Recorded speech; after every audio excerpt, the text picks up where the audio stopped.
arrêtez de dire que vous êtes venus nous aider. Non. Parce que le terrorisme ne menace pas que le Mali. Vous êtes aussi menacés. Arrêtez de nous culpabiliser sur une position de victime. Mais Adam, je ne vous culpabilise pas. Monsieur le Président, je n'ai pas terminé. Je ne vous culpabilise pas. J'essaie de restaurer justement un dialogue réciproque et de respect. Oui. On n'est pas là simplement pour nos intérêts quand on arrive au Mali en 2013. C'est un fait. Par contre, ce que vous avez dit sur la Libye, je l'ai dit plusieurs fois comme président, je partage ce que vous avez dit. La Libye, on n'a pas respecté la souveraineté d'un peuple, et ça, c'est une erreur. D'accord, merci d'avoir reconnu ça. Et si vous reconnaissez ça, vous allez voir que ce qui se passe au Sahel n'est que les conséquences de cette intervention. Donc, vous êtes au Sahel pour corriger l'erreur que vous avez commise en Libye. Et en corrigeant ces erreurs, vous êtes en train de commettre d'autres erreurs. Monsieur le Président, je vous rappelle que l'intervention militaire étrangère n'a jamais réglé un problème. La Libye, elle est comment aujourd'hui? L'Afghanistan, c'est comment aujourd'hui? Donc l'intervention militaire ne va pas arranger les choses. Je ne voudrais pas que mon pays soit comme la Libye.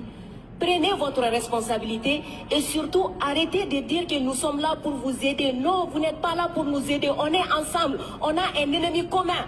On le combat ensemble. Et pour finir, ces sorties ces derniers jours entre vous et les autorités maliennes, c'est juste une honte. Parce que c'est une honte. Vous avez le même ennemi et l'ennemi, il est grandi. L'ennemi, il prend de l'ampleur dans ça. Faites-moi plaisir, dites-leur.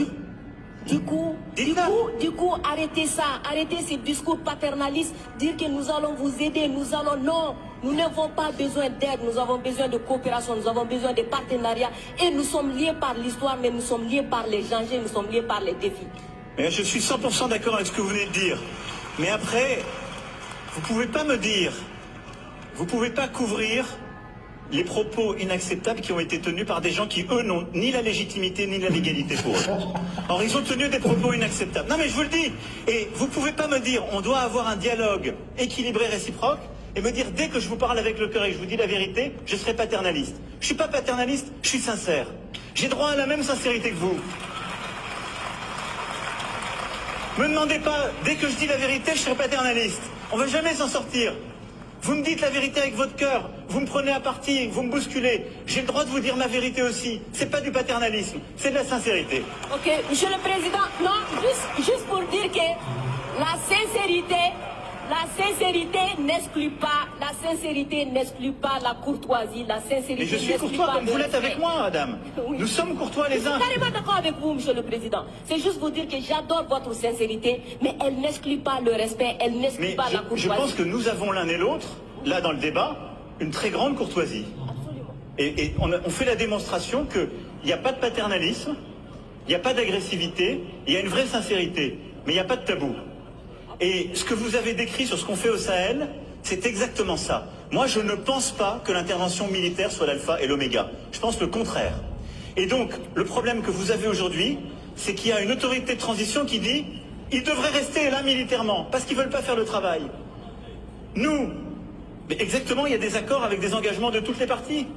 Et donc, nous, on est là pour la sécurité, mais à côté de ça, depuis 2017, on a l'Alliance internationale pour le Sahel, qui est de l'aide au développement avec la Banque mondiale, l'Allemagne, tous les pays, justement, européens et autres, qui est cet investissement solidaire qu'on a dans la région. Et il y a le rôle du retour de l'État. Chacun doit faire sa part. Et plus vite le reste est fait, plus on peut se retirer militairement, ce qui est beaucoup mieux. Parce que je vais être clair avec vous, je partage totalement la finalité. Jamais une intervention militaire ne remplace le travail d'un État. Jamais. Et moi, je peux vous dire les yeux dans les yeux que je n'ai jamais envoyé l'armée française contre un État souverain ou pour remplacer un État souverain. C'est ce qui a été fait en Afghanistan, ce qui a été fait en Libye. C'est la grande différence avec le Sahel. Refermons.